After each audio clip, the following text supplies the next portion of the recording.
Πρώτη φορά ένας πρώην υπουργός θα καθίσει στο εδόλιο κατηγορούμενος για ξέπλυμα βρώμικου χρήματος.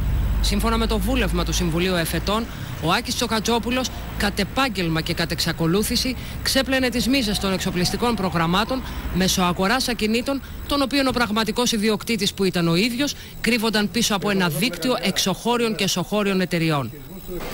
Συγκατηγορούμενοι του άλλα 18 άτομα, μεταξύ των οποίων η σύζυγός του Βίκη Σταμάτη, η κόρη του Αρετή Τσοχατζοπούλου, η πρώην σύζυγός του Γκούντρουν Μολντενάουερ, ο εξάδελφός του Νίκος Ζήγρας και ο πρώην στενός του συνεργάτης Γιάννης Μπόκος. Οι δικαστές υιοθέτησαν σχεδόν πλήρως την εισαγγελική πρόταση που απέδιδε πρωταγωνιστικό ρόλο στον Άκη Τσοχατζόπουλο. Από την επανειλημμένη τέλεση της πράξης και την υποδομή που είχε διαμορφώσει προκύπτει σκοπός του για πορισμό εισοδήματος και σταθερή ροπή του προς τη διάπραξη του εγκλήματος της νομιμοποίησης εσόδων από εγκληματική δραστηριότητα.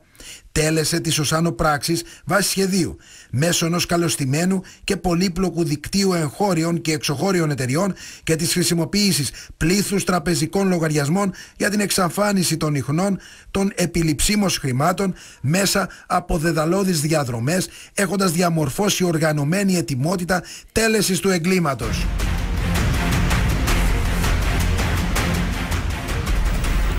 Οι δικαστές, παρόλο που η ίδια αρνείται από την πρώτη στιγμή τη διάπραξη οποιασδήποτε αξιόπινης πράξης, αποδίδουν την κατηγορία της νομιμοποίησης εσόδων από παράνομη δραστηριότητα για την απόκτηση του νεοκλασικού της αεροπαγήτου και στη σύζυγο του Άκη Τσοχατζόπουλου, Βίκη Σταμάτη, την οποία όμως απαλλάσσουν από την κατηγορία της ανάληψης εμβασμάτων.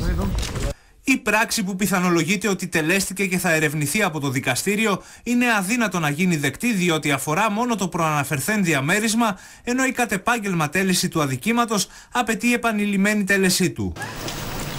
Στο εδόλιο όμως δίπλα στον Άκη Τσοχατζόπουλο θα καθίσει και η κόρη του Αρετή, αφού οι δικαστές του Συμβουλίου Εφετών, όπως και ο εισαγγελέας στην πρότασή του, θεωρούν πως γνώρισε και συμμετείχε στην παράνομη δραστηριότητα του πατέρα της.